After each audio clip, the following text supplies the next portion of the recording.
오늘은 고난주간 중에 넷째 날 수요일로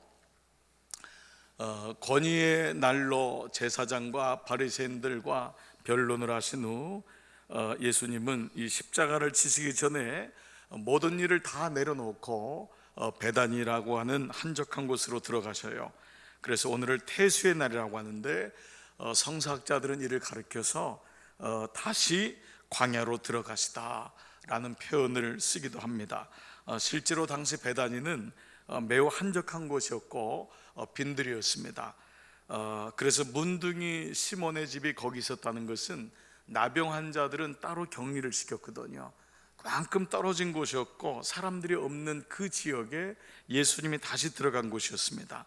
사실 예수님에게 있어서 예루살렘은 인생의 마지막 목적지였습니다. 그곳에서 주님은 십자가에 못 박히는 것을 알고 있었어요. 제자들은 예루살렘 올라가는 것이 흥분됐죠. 이제는 이 3년 동안 유랑생활 끝나고 예수님 좌우에서 예수님이 분명히 이 메시아로 등극하시면 자기들은 한 자리 하겠다 생각했겠죠. 그러나 주님은 이곳에서 자신의 죽음이 시작된다는 것을 알고 있었어요. 죽을 줄 알면서 들어간다는 것은 이것은 보통 마음이 없으면 가능하지 않습니다. 고난받을 줄 알면서 그 자리로 들어간다는 것, 이건 쉽지 않습니다.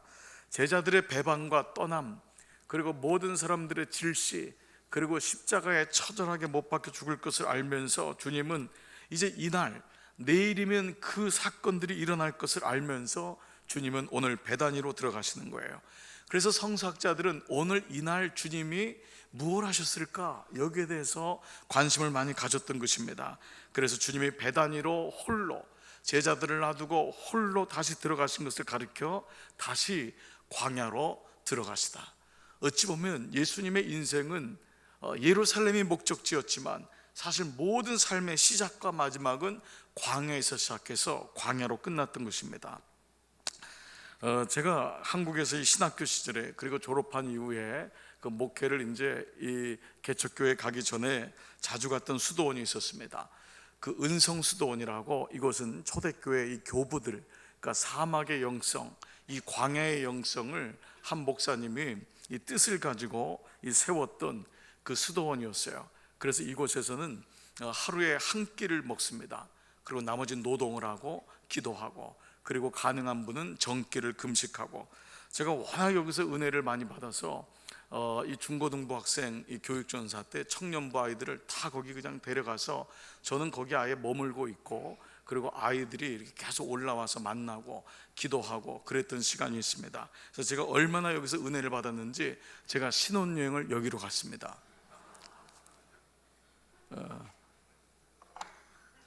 갑자기 목이 메요.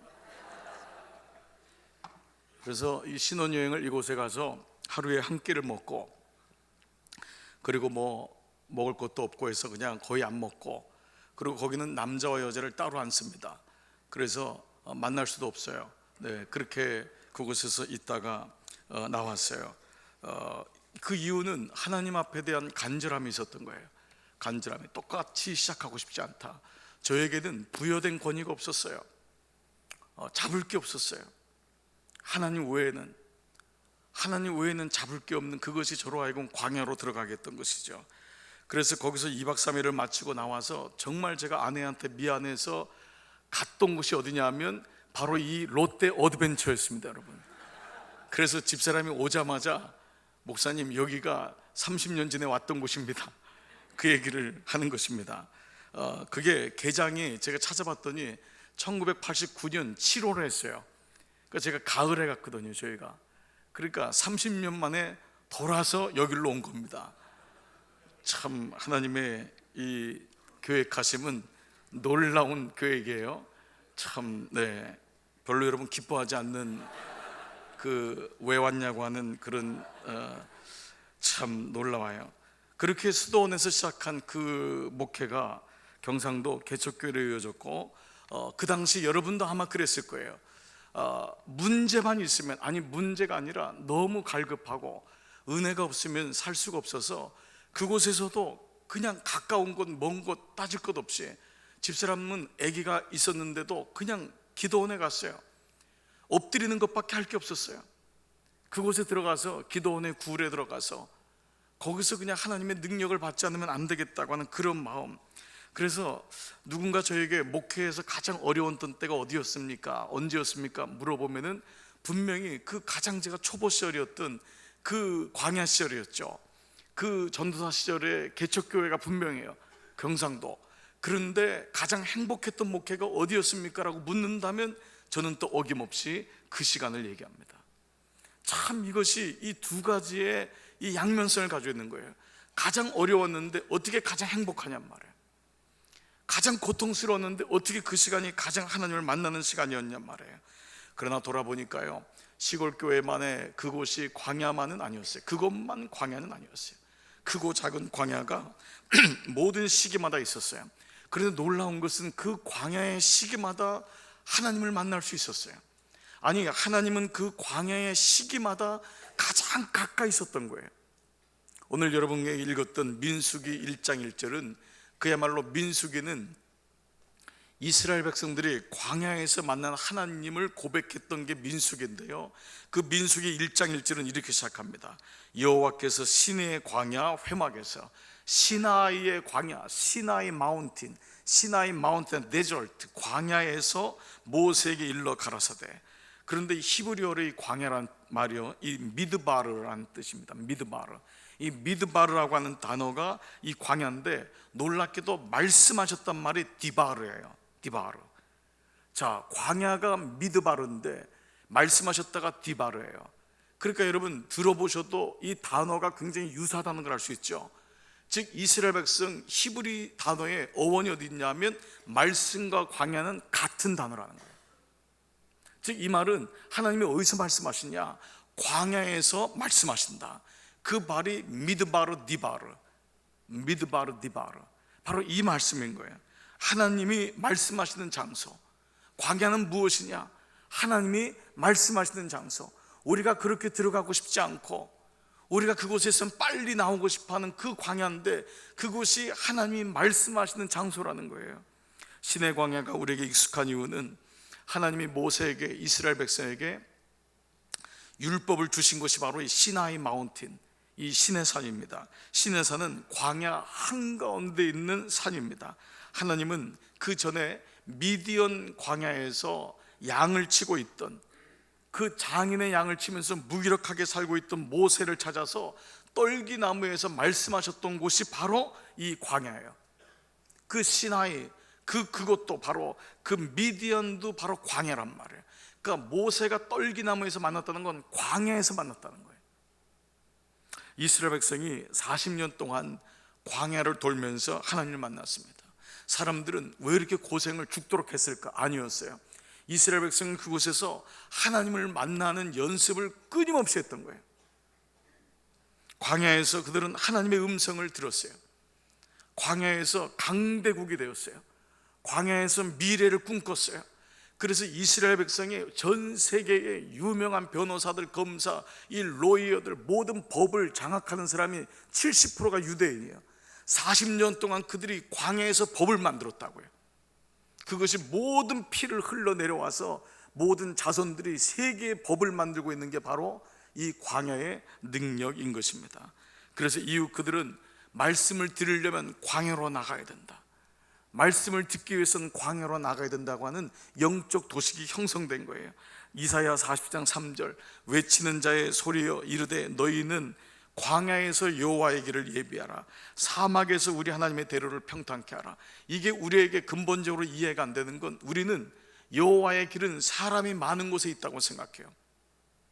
도시에 있다고 생각해요. 그렇지 않습니다. 하나님은 아무도 없는 그 광야에서 주님의 길을 예비하고 기다리라는 거예요. 누군가를 기다리려면 사람이 많아야 되잖아요. 그러면 그곳에 뭔가 일이 있다고 생각하잖아요. 그런데 하나님은 그러지 않으셨습니다. 유대인에게 있어서 예언자도 역시 있어야 할 자리는 광야였습니다. 그래서 유대인들 마음속엔 그 사람이 고난받은 것을 그 어느 깊이에 들어가면은 그 사람의 고난의 깊이가 영의 깊이라고 생각했던 거예요. 나는 아무 고난이 없습니다. 자녀도 잘 자라고 집도 잘 샀고 내 인생은 그냥 탄탄대로였습니다. 그래서 나는 나의 자녀도 고난이 오는 것을 원하지 않습니다. 이것은 대단히 얕은 영성입니다. 처음에 그는 인간적인 마음인 거예요. 때로 여러분의 마음이 진짜 아비라면은 자녀들을 향해서 이런 기도가 있을 거예요. 물론 하나님, 이 아이가 너무 아픈 고난은 겪지 않았으면 좋겠어요. 그러나 고난이 필요하다는 것은 아실 거예요. 그게 진짜 부모입니다. 옆에 있는 아저씨는, 아주머니는 그 아이에게 고난이 필요한 걸 원하지 않아요. 그러나 진짜 아비이기 때문에, 진짜 어머니이기 때문에 이 아이가 극복 못할 고난이 올 때 마음이 아프지만은, 같이 아파하지만은 이 아이가 고난을 통과해야 되는 걸 아는 거예요. 그것이 바로 아버지의 마음인 것입니다. 그래서 십자가 예수님이 달릴 때 하나님이 같이 달렸다고 하는 거예요. 우리가 고난을 당할 때 하나님은 멀리서 지켜보는 하나님이 아니라 같이 아파하시고 그 고난을 통과하기를 옆에서 응원하고, 그래서 예수님이 중보하신다는 것입니다. 예수님이 오심을 예비했던 세례 요한도 광야에서 말씀을 받았습니다. 광야에서 하나님을 외쳤습니다. 그는 사실 레위 지파였습니다. 레위 지파는 다른 거 안 해도 그냥 놔두면은 제사장이 되는 사람입니다. 특별히 그의 아버지는 이 아비야 반열의 제사장 사가라였어요. 즉 제사장 반열에서 높은 사람이었습니다. 그러니까 오늘날로만 감독인 거예요. 그냥. 그러니까 자식은 그냥 있으면은 목회자리 뭐 이런 거 특별히 안 해도 그냥 가는 거예요. 그런데 그는 이 부여된 권위, 부여된 은혜에 만족하지 않고 그는 광야로 나가는 거예요. 일부러 고난을 받으려고. 왜 그러죠? 하나님을 더 가까이 하기 위해서, 하나님을 더 만나기 위해서. 누가복음은 세례 요한의 탄생부터 시작하는데요, 무려 3장이 무려 예수님이 아닌 세례 요한의 탄생 기사입니다. 그 중에 누가복음 3장 1절, 디베랴 가이사가 위에 있을 때, 왕 위에 있은지 15해 곧 또 본디오 빌라도 왕의 이름이 나와요. 유대 총독 헤롯이 갈릴리 분봉왕, 그 동생 빌립이 이드레와 드라고니 지방의 분봉왕, 루사니아가 아빌레네의 분봉왕, 안나스와 가야바 대제사장 있을 때에, 그런데 이 사람들이 이렇게 적었는데 이 사람들은 아무 상관이 없는 거예요. 있을 때에 다 같이요, 하나님의 말씀이 빈들에서 사가라의 아들 요한에게 임한지라. 그 유명한 사람을 다 열거하는데 그 사람이 아무 관계가 없는 거예요. 여러분, 하나님은 우리가 뭐 대통령이고 국무총리고 뭐 도지사고 뭐 사장이고 회장이고 사실 아무 관심이 없습니다. 우리는 그게 우쭐해 가지고 살고 있지만 하나님은 사실 우리에게 그게 관심이 없어요. 자녀인 거예요. 하나님은 내 영혼에 관심이 있는 거예요. 내가 가진 직위가 아니라고요. 수많은 사람이 자기의 직위를 들어서 내 아빠는 뭐하고 내 엄마는 뭐하고 우리 아내는, 우리 남편은 어떤 직장을 다니고 우리 아들은 뭐를 한다고 얘기하지만 하나님은 거기 관심이 없는 거예요. 그건 우리들끼리 얘기해요. 이만큼 잘했다고 하는 격려인 거예요. 그 빈들에 있는 사가라의 아들 요한에게 임했다는 거예요. 즉 그래서 이 말씀, 그런데 그가 어디 있었냐? 하나님 말씀이 빈들에 있는 광야에 있는 바로 세례 요한에게 하나님 말씀하셨다. 자, 다시 본문으로 들어가면은 본문에 나오는요, 이 시내산은 모세가 애굽에서 사람을 쳐 죽이고 광야로 피신한 후에 처음으로 하나님을 만났던 곳이, 그가 회복됐던 것도 광야였어요. 하나님으로부터 돌판을 받았던 것도 이 광야였어요. 이후 하나님의 사람 엘리야가 아합왕과 그 여왕을 이세벨을 피해서 그 도망갔다가 죽기를 구하다가 하나님의 세밀한 음성을 듣고 회복된 것도 광야였어요. 열왕기상 19장 4절, 스스로 어디로 들어갑니까? 광야로 들어가. 알았던 거예요. 물론 도망가는 마음도 있었지만은 그는 광야에 하나님이 계시다는 걸 알고 있었던 거예요. 그곳에 가서 너무 힘들어 죽기를 원했지만 그곳에서 하나님이 천사를 통해서 어루만져줬지요. 시내산은 시내 광야 한복판에 있는 그야말로 민둥산입니다. 풀 한 폭이 없어요. 아무것도 없어요. 오늘날의 시내산 모습 한번 보십시오. 이게 시내산의 모습이에요. 아무것도 없는 거예요. 마지막 3번째 사진에 있는 조그만 수도원은 그 중세기 때에 그 여러분과 같이 저같이 하나님의 사람들이 그곳에 하나님의 임재를 경험하기 위해서 살았던 곳에 집이 있는 게 바로 3번째 사진인 것입니다. 예수님이 마지막 기도를 했던 겟세마네 동산, 우리의 느낌으로는 가든, 동산이니까 풀이 많고 그러리라 생각하지만 올리브 나무가 물론 큰 게 있어서 올리브 열매들은 떨어졌지만은 원래 이 지금의 이 겟세마네 동산도 이런 모습이에요. 그리고 사실은 더 현실적으로 그린 건 이런 모습이 더 가까워요. 그냥 광야인 거예요. 그 광야에서 예수님이 기도하셨던 곳이에요. 자, 그렇게 회복된 엘리야에게 천사는 호렙산으로 가서 하나님 만나라고 지시합니다. 열왕기상 10장 8절, 이에 일어나 먹고 마시고 식물의 힘을 의지하여 40주 40야를 행하여 하나님의 산 어디요? 호렙에 이르니라. 엘리야가 어디요? 그곳 굴에 들어가, 호렙산에 들어갔는데 그곳 굴에 들어가 거기 유하더니, 거기서 유했던 거예요. 40일에 호렙산에 있는 40일 동안 그 광야를 들어가면서 그 산의 굴에서 지내다가 하나님의 음성을 들은 거예요. 자, 보세요. 광야에서 굴, 그리고 산에서 다시 또 굴. 그래서 이 광야의 굴이 당시에는 많았다고요. 이런 모습인 거예요. 광야의 굴들, 이곳에 들어가서 치과하면서 그 주님의 음성을 들었던 거예요. 사실 이것은 사람이 판 굴이 아닙니다. 짐승들이 파놓은 굴이었어요. 근데 그곳에 들어간 거예요. 세례 요한이 이 광야로 들어가서 메뚜기와 석청을 먹으면서 낙타옷을 입고 살았던 것은 바로 이 굴이었던 걸로 추정되는 것입니다.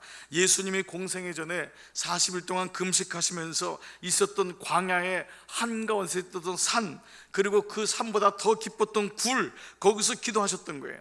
그래서 마가복음 1장 13절, 광야에서 40일을 계셔서, 이 말은 광야에서가 아니라 그 광야에 있었던 굴 안에 들어갔던 거예요. 밤에는 그곳에서 사단에게 시험을 받으시며 들짐승, 왜 들짐승이 있어요? 저 파놓은 굴이 들짐승이 파놓은 굴이었기 때문에 밤에는 들짐승이 와서 그곳에 유하했던 거예요. 근데 들짐승만 있는 게 아니었죠. 뭐들이 있었습니까?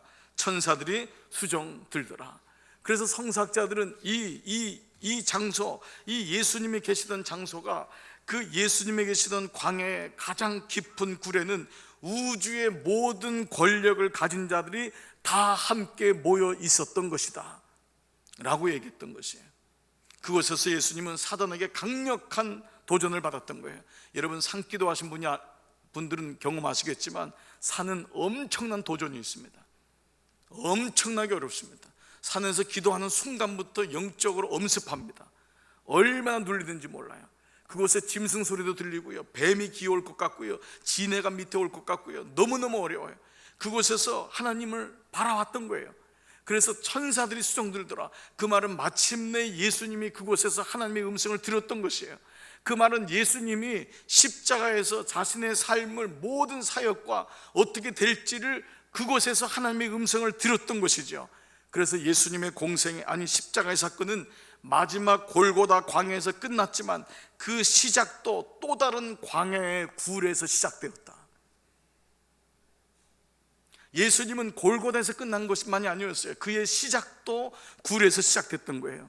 우리는 가끔 착각을 합니다. 사람이 많은 곳이 능력 있는 곳이라고 생각하고, 사람이 많이 모이는 교회 목사님이 능력이 있다고 생각합니다. 그러나 이것은 정말 오해입니다. 저도 큰 목회를 해보고 사람이 많은 목회를 해본 경험을 가지고 보면은 오히려 교우들이 작았을 때, 오히려 사람들이 몰랐을 때, 오히려 병들었을 때, 오히려 약했을 때, 그때가 그 광야의 시간이 하나님을 깊이 만났던 때예요.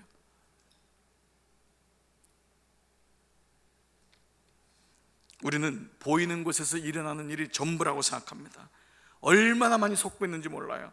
도시에서, 직장에서, 교회에서 일어나는 일들, 내게 들리는 일들을 전부로 알고 그거를 가지고 자기가 마치 영성이 있는 것처럼 생활하고 있어요. 천만에요. 여러분, 교회는 결코 보여지거나 들려지는 게 전부가 아닙니다. 그걸로 교회 생활한다면 여러분은 늘 그런 것을 전하고, 그런 것에 마음 아파하고 시험 들고, 그런 얕은 물가에 있는 거예요. 교회 안에 있지만 깊은 데로 들어가야 돼요. 여러분, 때로 교회 안에서 들리는 소리가 안 들리는 것 은혜입니다. 안 보이는 것 은혜입니다. 때로는 보이지도 말고 들리지도 않아야 되고, 안 들어야 돼요. 안 봐야 돼요. 모든 것을 다 하는 것이 리더가 아니에요. 때로는 그런 것을 뒤로 할 줄 알아야 돼요. 모르는 것이 약일 때가 있어요. 오히려 너무 많은 것을 알기 때문에 여러분을 기도의 자리로 하나님께서 들어가지 못하게 해요. 사람들을 너무 많이 알기 때문에 그 사람 때문에 예수님을 못 믿는 거예요. 우리에게는 광야의 굴이 필요해요. 너무도 작고 편협한 시각에서 나와서 우주의 역사는, 하나님의 역사는 보이지 않는 곳, 바로 하나님의 만남의 장소, 그 은밀한 곳에서 일어났던 곳이에요. 사실 교회는 심플해요. 모여서 기도하고 예배하면 어찌 보면은 그걸로 인해서 대충 다 되는 거예요.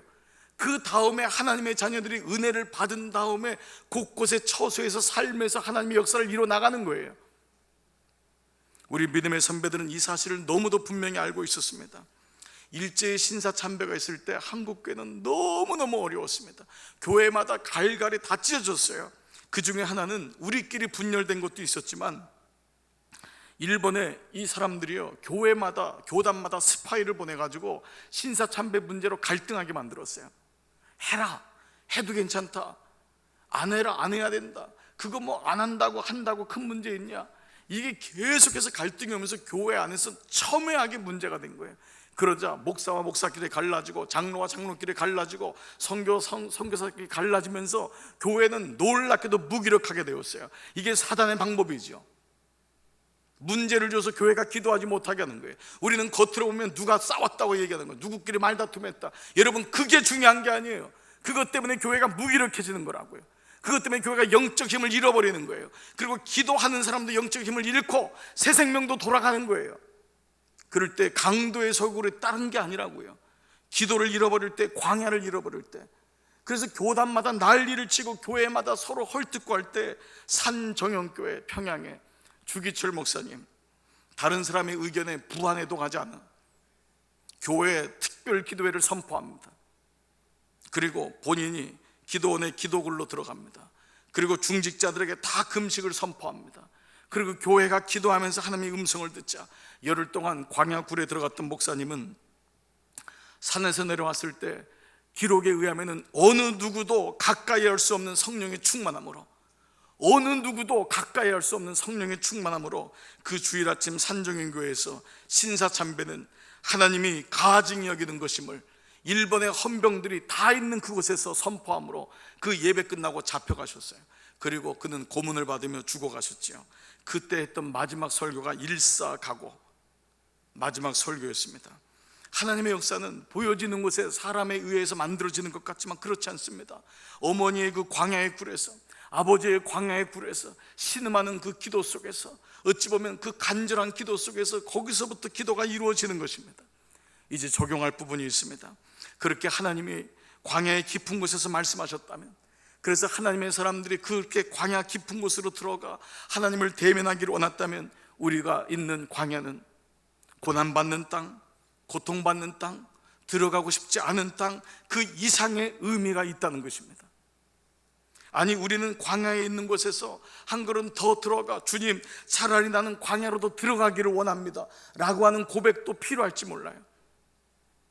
아니, 우리는 그래서 이러한 음성을 들으면서 다시 주님 앞에 우리의 광야가 회복되는 것을 주님 앞에 기도해야 되는 그러한 마음인 거죠. 성서학자인 이 까를로 까레또 이탈리아 신부님이 있습니다. 이분이 쓴 책이 도시의 광야라고, 이 분도 출판사라고 옛날 출판사인데 아주 고전입니다. 도시의 광야. 이 책은 여러분이 제목에서 알다시피 도시에 살고 있는 우리들에게 광야의 삶을 만들라고,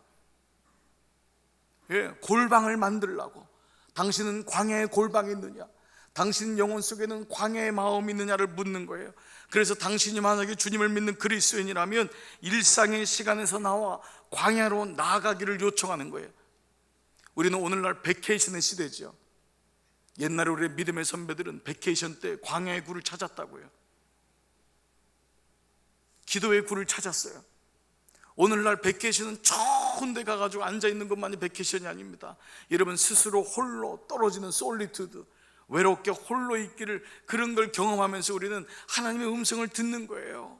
네, 그런 마음이 있는 거예요. 그래서 이 사람은요, 당신이 광야로 갈 수 없다면 당신의 생활 속에 광야를 만들어라, 이렇게 적용을 하는 거예요. 여러분이 바쁘잖아요, 분주하잖아요. 하루의 일과가, 때로 직장에 가시는 분들은 많을 거예요. 아니, 직장에 안 가도 백수가 과로사 하신다고, 여러분, 하루가 지나는 것도 어떻게 이렇게 빠른지 몰라요. 뭐 했는지 모르는데 그냥 하루가 지나가요. 그리고 왜 이렇게 피곤하죠? 그래서 깜짝깜짝 놀랄 때가 많아요. 그런데 우리에게 지혜가 필요한 것입니다. 그 가운데서 당신의 일상에서 광야를 만들라는 거예요. 이게 지혜자입니다. 이게 영성이 있는 사람입니다. 우리는 바쁘다고 얘기하는 것을 끝나지 않는 거예요. 목사님, 나 바빠요, 할 일이 많아요. 할 일이 많기 때문에 광야가 필요한 것입니다. 여러분이 비전이 많기 때문에, 그렇기 때문에 광야가 필요한 것입니다. 요한 웨슬리의 어머니는요, 수잔나 웨슬리, 여러분 이 어머니에 대해서는 어머니들은 정말 연구를 하셔야 돼요. 이 어머니가 영국의 어머니 아니라 이 세계의 어머니라 불리는 이유가 있습니다. 이분은 19명의 자녀를 낳았어요. 먼저. 할렐루야. 우리도 할 수 있다 뭐 이런 거. 그때는 그러셨잖아요. 그때는 그러셨어요. 19명을 낳았는데 풍토병하고 전염병으로 19명이 죽습니다. 그러니까 10명을 기르신 거예요. 그래도 10명을.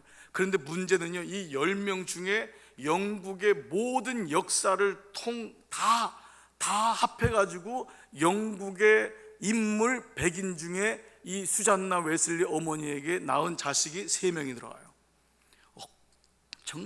엄청난 거예요. 그래서 그분이 얼마나 신앙적으로 아이들을 길렀는지를, 이 웨슬리 목사님은요, 어머니가 멘토예요. 이 치마폭에서 노는 그런 게 아니라 어머니가 너무도 분명하게 웨슬리 어머니에게 영적 가이드가 됐어요. 이 아버지는 목회자였어요. 목사였어요. 너무 바빴거든요.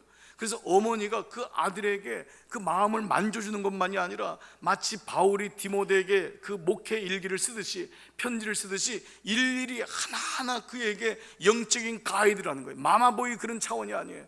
너무도 지혜롭게. 그런데 이 수잔나 웨슬리 어머니에게 뭐가 있었냐? 그 자녀들이 얘기하는 게 바로 침묵의 의자가 있었어요. 침묵의 의자, silent chair. 이 침묵의 의자가 있었는데, 이 어머니는 그 바쁜 일상에서 아침에 일어나면 혹은 중간에 너무 지쳤을 때 그 의자에 앉아서 수건으로 머리를 가린 거예요. 그러면 모든 자녀들은 어머니가 하나님을 만난다는 사실을 알고 있었어요. 그래서 웨슬리도 이 어릴 때 이 기억을 하고 있는 거예요. 어머니가 그 의자에 앉는 순간 우리는 다 조용해졌다. 그리고 어머니에게 물었던 거예요. 어머니, 하나님이 뭐라고 하시던가요? 하버드 대학에서 가르쳤던 이 상처 입은 치유자로 유명한 헨리 나우에는요, 이 신앙을 가르쳐서 광야의 영성이라고 했던 거예요. 광야의 영성. 모든 사람에게는 광야의 영성이 있는 거예요. 여러분이 어느 분을 볼 때 그만한 믿음을 가진 것은 그냥 이루어진 게 아닙니다. 광야의 영성이 있기 때문에. 이것은 한마디로 하나님과 함께하는, 그리고 그분하고만 독대하는 시간과 장소가 필요하다는 것입니다. 사랑하는 여러분, 하나님이 우리를 광야로, 더 깊은 광야로 모시는 이유는 하나님이 우리를 만나고 싶어 하시는 거예요. 하나님이 우리를 만나고 싶어 하시는 거예요. 저는 수술을 앞둔, 혹은 수술을 했던, 아니면 깊은 아픔을 경험했던 교우들하고 꼭 전화로나 신방 가서 전화할 때, 만날 때, 이것이 당신에게 축복입니다.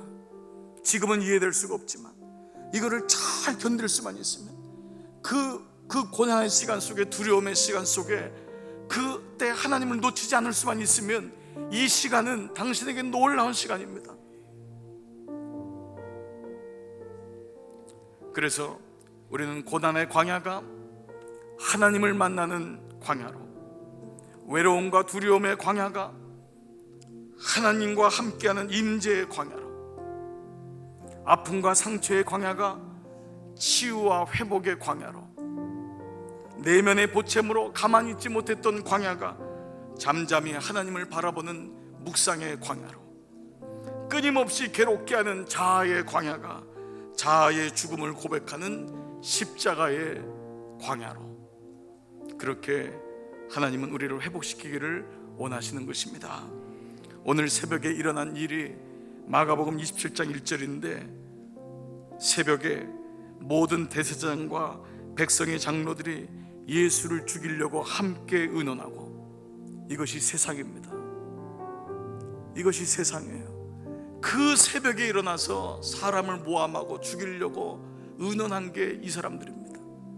그런데 그 시간, 모든 악의적인 수단이, 욕망이 동원되는 그 시간에 예수님은 베다니에서 주님을 만났던 것입니다. 하나님을 깊이 묵상하고 십자가를 준비하셨던 것입니다. 기억하십시오. 광야가 깊을수록 하나님은 가까이 계십니다. 오늘 이 아침 여러분들 하루에 삶 속에 주님을 깊이 묵상하며 하나님을 기억하는 하루로 살기를 주의 이름으로 축복합니다. 여러분, 이 시간 한번 다 차려서 한번 일어나시겠습니다. 우리 오늘은요, 예수님이 이 퇴수하신 것처럼 베다니에서 깊이 하나님을 만났던 것처럼 오늘은 큰 소리로 기도하지 않으려고 해요. 통성으로 기도하지 않으려고 해요. 오늘 이 찬양을 고백하면서 이제 자리에 앉아서 여러분 하나님의 음성을 한번, 세밀한 음성을 들었으면 좋겠어요. 그리고 옆에 사람에게 기도가 들리지 않을 정도로 조곤조곤하게 하나님께 한번, 아버지, 주님, 주님, 그냥 그 마음을 가지고 오늘 여러분 그 마음으로 오늘은 기도하면서 주님이 베다니에서 그렇게 응거하시면서 주의 음성을 들었던 그 마음처럼 오늘은 그런 기도를 드리면서 주 앞에 나가십시다. 같이 찬양 고백합니다.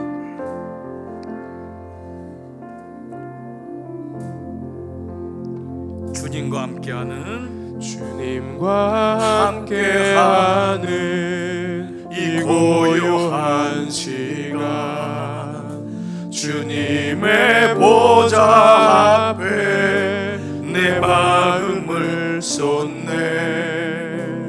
모든 것 아시는 주님께 감출 것 없네. 내 맘과 정성 다해 주 바라나이다.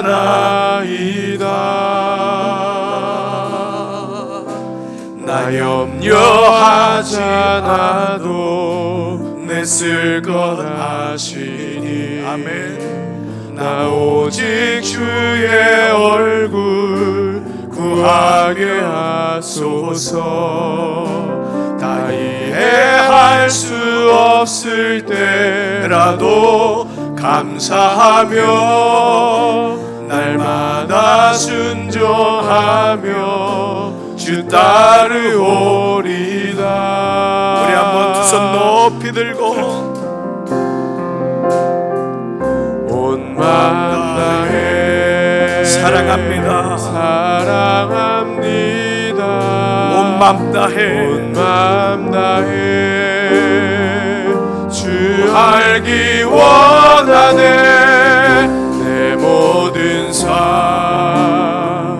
당신 것이니 주만 섬기리.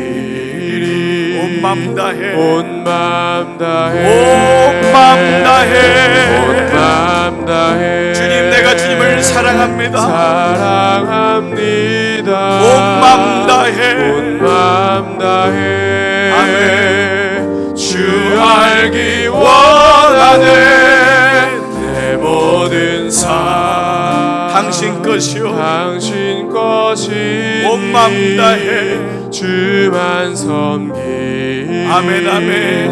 온 마음 다해, 온 마음 다해, 온 마음 다해. 우리 주님 앞에 가까이 가십시오. 주님, 내가 주님의 음성 듣기를 원합니다.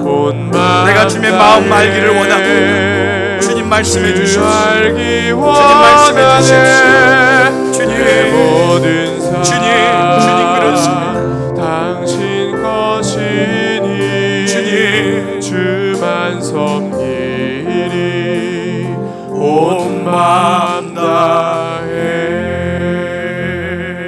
우리 자리에 앉으셔서 기도할 때에 온 마음 다해 주만 섬기리. 오늘 이 찬양이 여러분에게 깊은 여러분의 영을 만지는 찬양 되기 원합니다. 주님, 나 주님께 더 가까이 가기 원합니다. 주님 말씀해 주시는 거 듣기 원합니다. 오늘 내 인생의, 내 영혼의 광야 속에 들어가 주님을 알기 원합니다. 주님 말씀해 주세요. 주님, 주님과 더 많은 대화하기 원합니다. 온 마음 다해 사랑합니다. 온 마음 다해 주 알기 원하네. 주 알기 원하네. 내 모든 삶 내 모든 삶 당신 것이니. 당신 것이니. 주만 섬기리. 주만 섬기리. 온 마음 다해 온 마음 다해 온 마음 다해 사랑합니다. 사랑합니다. 온 마음 다해 온 마음 다해 주 알기 원하네. 주 알기 원하네. 내 모든 삶 당신 것이니 당신 것이니 주만 섬기리 주만 섬기리. 온 마음 다해. 온 마음 다해. 사랑하는 여러분, 오늘 베다니에 들어가셔서 하나님과 깊이 만나셨던 예수님을 묵상해 보세요.